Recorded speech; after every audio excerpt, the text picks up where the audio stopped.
Okay, so we've got our trading chart set up, we've got our symbol chosen, we've put an indicator on. Now we want to annotate our chart and we want to use the drawing tools. So on the left hand side is the drawing tools. So for instance, if I want to put text, I can actually put "this is the top. Let's short it."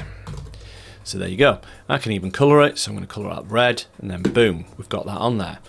So this is really easy to use as ProTrader.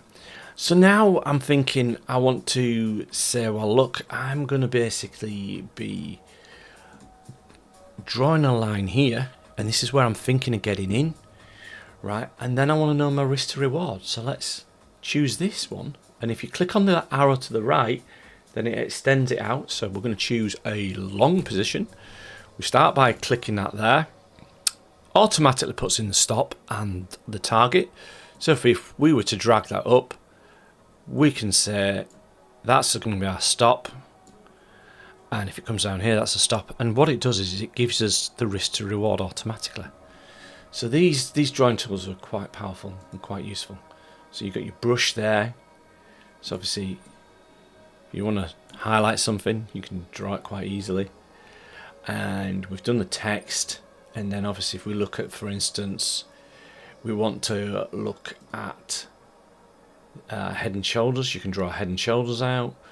It's quite easy to do.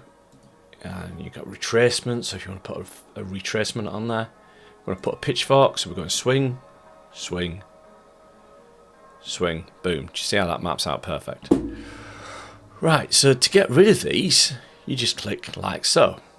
Click on them and get rid. And then obviously, boom. Right, and if you want to change something, double click on it, and then we can change it. So say for instance, we can change this to yellow. Click it OK, then it's good yellow.